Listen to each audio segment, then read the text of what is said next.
Happy to have you along, my fellow tech enthusiasts. I'm Sam Bushman, Jay Harrison with me. When we keep an eye on tech, that's what we do, folks. Very strange stuff going on. We've talked about different people trying to have drones and delivering things and everything else. And the latest people that were doing it kind of surprised us. Jay, who was that before that were doing it? And we're like, man, that's kind of weird. They're doing it. Amazon's falling behind. And yeah, Walmart's been doing it some. So Walmart's been doing it, but who else did we talk about? It was somebody that was like a food delivery company or whatever, and we're just like, man, we don't see how they'd be in the lead of this. I can't remember. I mean, vaguely remember what you're saying, but I don't remember the actual company that was doing that. Anyway, I bring it up just because it was kind of strange that some of these companies that we believe that, was it DoorDash, I think? Maybe, yeah, I think it was DoorDash. maybe, yeah. Anyway, and our point with DoorDash was, man, how... Oh, yeah, because our question was, how do you coordinate with all these local businesses that you pick up from to get it onto a drone? You've got two locations, in other words, not just, hey, from our warehouse to point B. Point B changes, A, warehouse stays the same for the most part. Hey, you got to go one, send your drone to go get the food, and then you got to... It seems a lot more complex was our point. Dropping off is a nightmare in itself, and making that all work. Imagine picking up from some random place. I don't know how they make that happen. Anyway, very interesting. But now Amazon's in the news, not to be left behind, Jay. No, Amazon says it's going to roll out its Prime Air drone delivery service to nearly 500 cities. They piloted it in half a dozen or maybe 10 different cities. Now they say they're rolling it out to 500 cities by the year's end, a six-fold increase. So maybe they had a lot more than that. Maybe they had 100 cities or 75 or something by now. But they say with 30-minute deliveries on items under 5 pounds. Have you seen these drones delivering stuff? I have seen videos, plenty of videos. Never seen one in person, but I'm not in one of their 500 cities. I can guarantee you that. Well, where are they doing it now? You might be though, in Utah, but no. Well, I want to know where they're doing it now, and then I want to know where the 500 cities are, and I almost want to go witness one. I mean, I'll go somewhere and buy something just to witness it all happening. Right.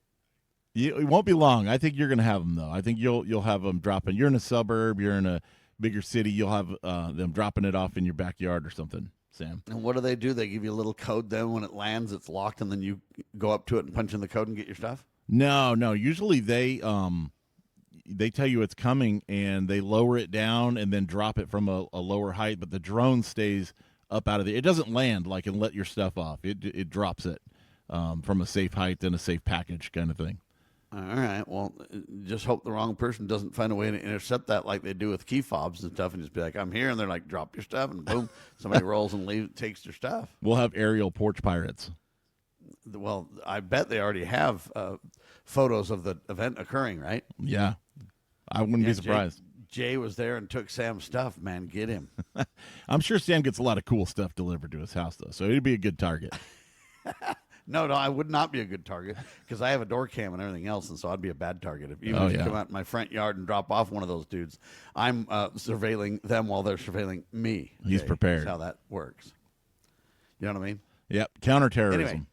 Anyway, interesting how that's all working, though. But I'm telling you, drones are here to stay. And instead of one company announcing it, which was several years ago, Amazon, Jeff Bezos and company announcing it, and everybody's like, whoa, that's novel. And then it kind of didn't come to fruition as fast as we had hoped. I don't think it was the technology that was the problem at that time. I think it was really the rules and regs of society about a lot of that, the air traffic, rules and all that kind of stuff. And I think they've got a lot of that worked out now. And so now they're rolling out, and you're getting multiple companies now doing this. It's not just one company. And when you start to get competition like Walmart doing it, Amazon doing it, DoorDash doing it, and there's, I'm sure, other companies. When you start getting that where everybody's doing it, pretty soon it's going to become commonplace. Because that competition is what makes it, they'll get the bugs worked out 10 times faster that way, Jay. And I'm actually surprised because when I heard this, I thought, that's cool, that's novel, that's neat. This is never going to really take off in mainstream. I just don't, I was like, man, I don't think you're going to see just dozens or hundreds of drones just delivering stuff all over. But they keep growing this. It must be profitable for them, or by now they would have known if this is a suck and it's not going to happen. And they're rolling it out, well, so I guess it is going to happen. Think about this: when they say below, what was it? Below 5 pounds? Yeah, below 5 pounds. Less than. So say you're getting a cable delivered or something. Yeah, as long as they've kind of restricted it to where it's doable, it's absolutely profitable. If you're going to deliver a cable to somebody, you send out a drone. I don't know what the dollars and cents are, but compared to having Jay or Sam get in their car and Yeah, that's true. go to whatever location and pick it up, and then go to Sam's house or Jay's house and drop it off and everything else. And I mean, it's got to be pennies versus dollars, Jay. Yeah, you're probably right. And I always could see like it when delivering blood to these countries and that don't have any roads and infrastructure. Well, that's obviously profitable, but I just didn't know if they'd make it this far. So I'm glad to see it though. I like the technology. I think it's very cool. Super interesting to a guy like me. Amen. And I think there's going to be more of it, and I welcome it. Bring it on. Because again, you could say, well, there's jobs being lost, Sam. I get it. I also get though that the delivery fees should become a lot less though. You don't need to feel bad if the drone drops your stuff and then bails. I don't know that I need to think about a delivery fee. Whereas when the pizza man comes up and he hands you your pizza and then kind of stands there, he's hoping for a little bit of money. And I feel bad not giving it to him because I don't think those guys make a lot of money. Right. So I want to be cool to them, and especially if they're nice and did a good job. But at the same time, you know what? I just can't tip everywhere all the time, man. I'm running out of money, folks. Right. As much as I want to be kind, aren't we all? If somebody wants to fill my bank account, I'll crank out the kindness. I'm all good with it, but it's just a matter of affordability. So this makes it to where, hey, there's no kind of discussion about that. Now they'll probably say, do you want to tip in advance? Because the drone's a nice drone. It's a kind drone, Jay. Yeah. I mean, it might even, when it drops your package, it might say, have a wonderful day, Sam. And I'll get my package and go, you too, see ya. And so it might be a nice drone. But hopefully what it'll do is decrease costs for companies and really ultimately decrease costs for the consumer, Jay. Right. That's the hope. Very All right, cool. what else is in the news? Well, we got this Taiwan story. This is kind of interesting, right? So Taiwan is going to be deliberately slowing mobile internet in half-hour drills for a couple of tests to see how communications hold up in emergencies. They do say, however, calls, texts, and other disaster alerts will still work. They are intentionally slowing mobile internet speeds as part of the country's plan for urban resilience and emergency preparedness exercise. So it's kind of an interesting thing to see how that'll go. Again, And what do you think about this, Jay? I think, when you take a country like Taiwan, Korea is kind of similar where a lot of things have leapfrogged. They just kind of skipped broadband as far as a lot of it's rollout. close in proximity, meaning there's a lot of people packed into a small location. Yeah, so I think it's going to make a much bigger impact than, say, it would here. Like if you Sure. slowed mobile internet here, people would complain. They'd be like, oh, man, I can't get on TikTok or whatever. But I think it's going to make a bigger impact. People would there. riot if they can't get on TikTok, Jay. Yeah, you're right about that. I'm telling you right now. Now, if they can't get to their bank, it's probably fine. Yeah, that can wait till tomorrow. That's not That can wait TikTok till level tomorrow, of an but emergency. TikTok, are you kidding me right now, Jay?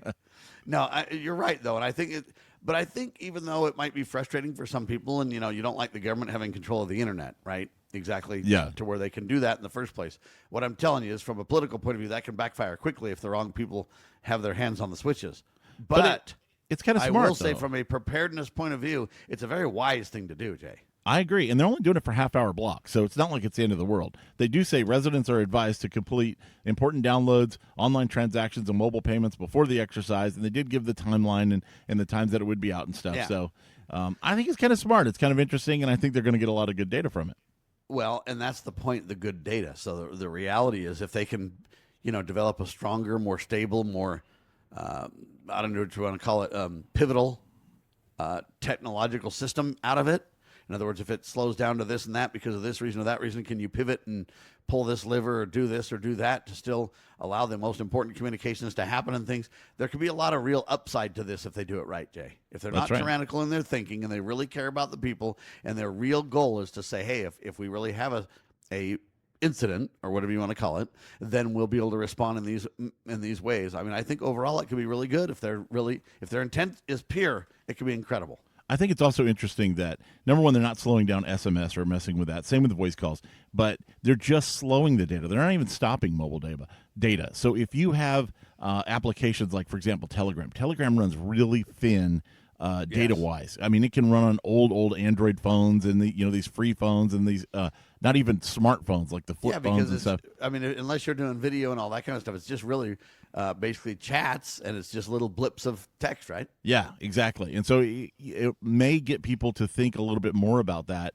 And Telegram's the chat of Twitter, so to speak. Yeah, it'd be a little more frugal with their data. So I think that's kind of cool. I always like that optimization kind of for data software. Well, and I like that simplicity too, to where if you really don't have much data for whatever reason, the most important things can happen. That's why Twitter's kind of taking the lead in news, or X, I should say, is taking the lead in news, because you can be anywhere and get out a little blip, boom. Yeah, I've been in situations here in Florida in recent years where, like I say, hurricanes come through, everything's down, all the landlines, the phone system, stuff like that. Cellular's just barely creeping along because everybody's on it. Everybody has switched to cellular, and where you can't even navigate almost to a website because cellular's so slow. But Telegram, you can still get messages through, which is pretty interesting. So. I love it. And X, you can still do that too. That's why people use it for news, because anywhere you are, a little blip and you've got your news, to the whole world. It's crazy. Yeah. All right. X is in the news. They call it SpaceX, passes 11,000 satellites in low Earth orbit, Jay. They call it Spacelight. That's who's kind of announcing this or whatever. Says SpaceX has exceeded 11,000 satellites in the low Earth orbit. I find that just astounding that there's that many of them. And I, assume there's going to be a lot more soon. And what that really means, though, is that, you've got your ground connectivity in that. And if that should ever fail, you've got your satellite connectivity. So we are building some redundancy here, too.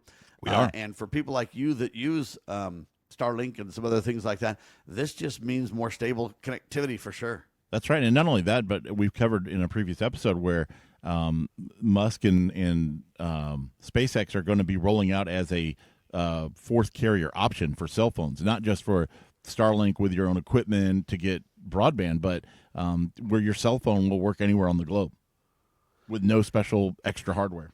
Right. And I think that's phenomenal. I also think that Elon Musk is coming out with his own cell phone too, right? Yeah, he is. They're talking about that too. And how much of a delay that will be, and if people get used to satellite cell phone versus whatever, and it'll be questionable. I would like to find a package that kind of says something like, hey, Sam, you have both services. You have whatever I have, right? T-Mobile or AT&T or Verizon or whatever I have. And then I've got, I don't know what you call it, Starlink phone, whatever, right. As my seamless. And so it just connects to either one on the fly, and I don't know the difference. If I'm in a spot where there's not great coverage, but the satellite, do it. If I'm in a building, exactly. Do it. If it's on Wi-Fi, do it. Wherever I'm at, just do it. Give me the best connection and fall back to whatever you have to just to make my connectivity awesome.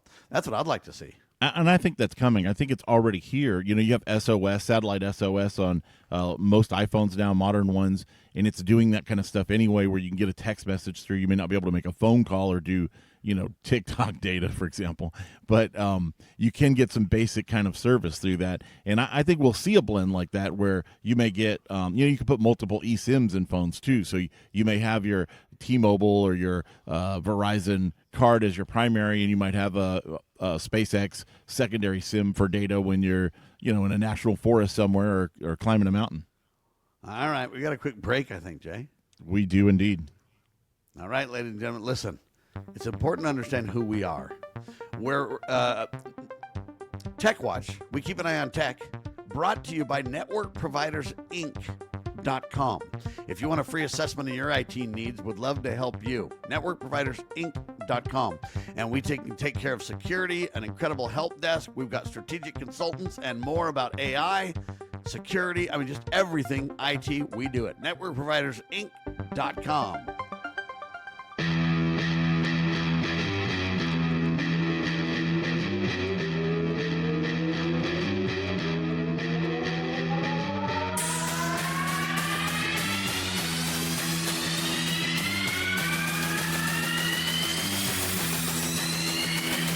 Go.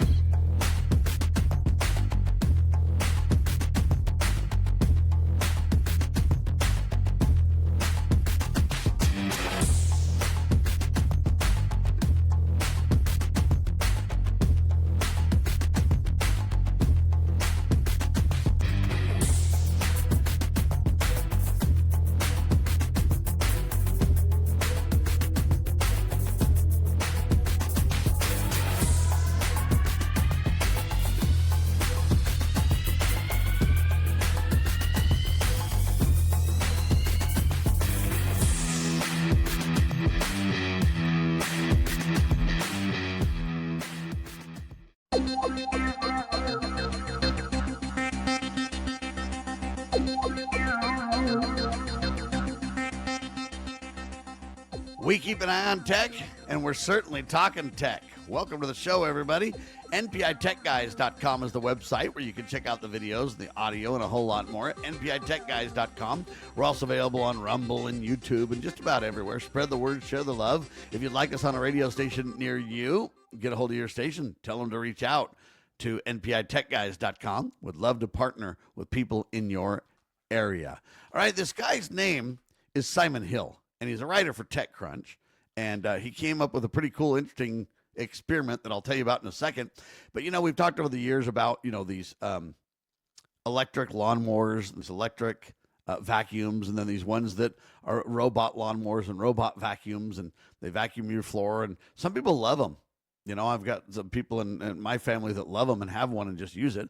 We bought a vacuum that we thought would be good, but man, it just didn't work good, so we got rid of it. So I didn't like it. But some of my family loves it and stuff. I guess it just depends on if your house is all clean and it can just motor around. It's really good. Obviously, I've just got stuff all over the place, and that's partly the problem, I guess. I don't know. Anyway, but we've talked about them, and we've talked about, there's limited success. And then we've talked about robots, and they're years off from real service access and this kind of stuff. They're expensive and everything else. But there's a new kind of robot I didn't know they had, and it's a clean your windows robot, Jay. And so he says, this Simon guy says, I tried a windows cleaning robot. Do not recommend, he says. Now, these are physical windows, not Windows, the operating system, right? Correct, yes. Yeah. So he's got this vacuum, or this window cleaning thing. He says, I tested the top of the line. It's, what do they call this thing? The Omnibot? Oh, no. Ecovacs, I think is how you say it. Yeah, the Ecovac Winbot W2S. W2S Omni window cleaning robot. Sounds fancy. On my Victorian home, he says. Yeah, he's a fancy dude all over. I don't have a Victorian home. But anyway, and he says, you know what? The thing just sucked. He calls it an unmitigated disaster, Jay. That's not not good praise. 1 star. Anyway, and I bring that all up just because, again, you got all these robots for specific tasks. Pretty soon I have a lawnmower robot that mows my lawn. I got a, in-the-house vacuum robot that vacuums. I got a Windows robot that does my physical windows. I've got a dishwashing robot to do my dishes and stuff. Look, until these things scale and I can just have one robot just do my, I don't know what you want to call it. Everything. Chores, like Optimus, everything. Right? Yeah. It's not real, Jay. I mean, no, who wants a lawnmower one, a vacuum one, a Windows one, a wash the dishes one? I'm just saying, come on, man. Well, not only that. I appreciate that these guys are doing these one-trick pony robots because that's how they back into making them stable and develop the functionality to make more things happen. I mean, I get it. But from a usability point of view, I'm out. It's a waste of time. Yeah, but you're just switching your job. You're changing your job from being a window cleaner occasionally and sweeping the floors and doing whatever your normal stuff. Now you're a robot technician, and you're constantly emptying the vacuum and flipping the grass mower back on its right side, and and troubleshooting why this isn't connected to the Wi-Fi, and you're just doing all this other stuff. You're just changing your work from one thing to another.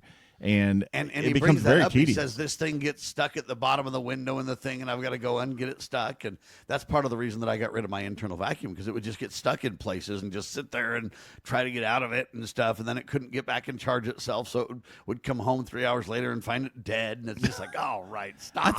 I think tech guys a lot of times, they're early adopters. They like these things, but they treat them like pets, kind of. They don't mind the extra maintenance because they're enthralled with the novelty of it a little bit. And I don't and they kind of like for the that. tinkering and like the, yeah, hey, I got to put it on my Wi-Fi now, and that's no problem. I like that. And they kind of like the effort for it. And I'm not. I mean, I am a tech guy, but I'm not like that. I mean, I think it's cool. I like to see it. Wow, that's pretty neat. I would never get one, though. I mean, I had one time, a robot vacuum cleaner, but it was constant maintenance. It was almost as bad as, I was like, I could just sweep the floor in 5 minutes and be done with this. And this thing would take hours to do the same job. Plus, you'd have to go empty its dustbin, and it wouldn't find the charger, like you said. And it's just like, And again, in my house, what it would do is it would basically vacuum half the place, and then it would have to go back and charge so it could finish the job. Also, to be honest, I only even had this thing because somebody gave it to me, because they were kind of done with it anyway. Because I would have never bought one. I already know that they're like, but I tried it because I thought it was cool. But yeah. But I do have a producer that has one and loves it, though, Jay.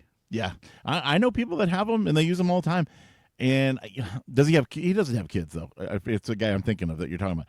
Right, yep.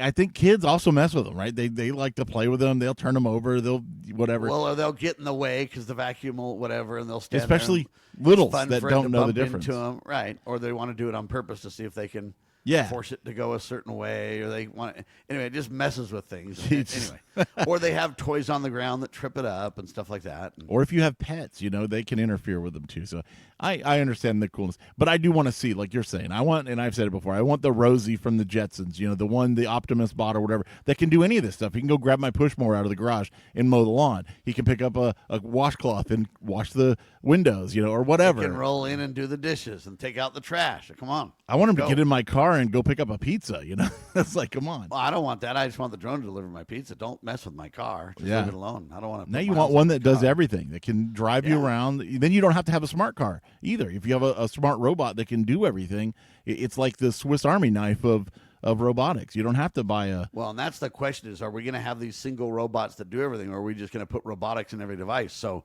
there's a robot in my lawnmower, and I don't need to worry about it, and it just can, That is the question. A gnarly battery or whatever else, and it can just literally decide it's Tuesday at 3 p.m., and that's when you said to go mow the lawn, so I'm going to go mow the lawn. And, can we put robotics and everything to where everything just does its own deal? The lawnmower mows the lawn, and the vacuum vacuums the house, and the dishwashing, whatever, just takes care of the dishes. And you can have a robotic sink that can say, hey, I've got these arms that flip out of my sink and can just do the dishes. And at some point you got to ask that question, are we gonna have a robot that runs around and does everything like a human? That's our natural way of thinking about it, right? Or are we just gonna have robotic appliances that simply say, hey, if you stack your hampers by the washing machine in this order, the robot can just reach out and grab them and do it, or take out the trash or whatever. So I don't know how this will unfold. I think we'll get more and more robotics, and I think AI is going to speed this up quite a bit, Jay. I think really there's pros and cons. I think overall it'll be cheaper to have one robot that can handle it all. That does give you one point of failure. But, man, when you just have all these different bots that have all these different needs, like I said, you're just making another job for yourself. Yeah, I understand. I just don't know which way the society is going to go. Whichever way they're going to go, it's going to be the most expensive way and probably the least productive way, kind of like they did with Beta and VHS. They're going to go with the bad technology, or instead of going with they'll go with the cheap technology. What was the IBM's? What was that operating system called? OS2 or something. OS2 Warp. Okay, and they went with Windows instead. We always go with the worst technologies half the time. Yeah, we always had Linux and in Unix, but it's starting to take off. We'll see. Well, I'm always the underdog for Unix and Linux. Like, hey, it's going to happen. It runs the whole world, by the way, though, when it comes to the internet, buddy. Yeah, it's just on the back end. Nobody ever sees it. That's the way my robot needs to be. I don't need to see it or have it do it. I just need to have clean clothes folded, buddy. That's right. That's what I need. I just need to have dishes in the cupboard. Well, I don't even need dishes in the cupboard. What I really need is the robot to get the dish out of the cupboard, make the food, put the food on the dish, and just set it in front of me, and I can just roll up and eat. That's right. And I don't. Come on now. You need one of those hover chairs, like by and large from the Wally. And that way, it series. can just hover straight to my computer. You just bring hover to the food, cheeseburger shake, and you just drink it. No, now you're. Oh, come on, Jay. You're ruining my food experience now. No, you got to blend everything into a smoothie. All right. Well, here's the interesting thing. I don't know if you know this, but Claude has said, hey, we're going to put invisible watermarks in some of our stuff, and so that people can tell it's done with AI, right? Yep. So Anthropic announced last week that it would include invisible watermarks in, quote, AI-generated content to comply with new rules from Europe. Within hours, people on the internet said, we already cracked that. We can just get rid of the marks, no problem. Who cares? So the battle's on, ladies and gentlemen. And when people tell you they can tell you that something's AI generated, that's going to be less and less a truism. You will not know, and it won't take very long. Thanks for being with us. I'm Sam. He's Jay. We keep an eye on tech. NPITechguys.com, Network Providers, Inc. Have a great tech day.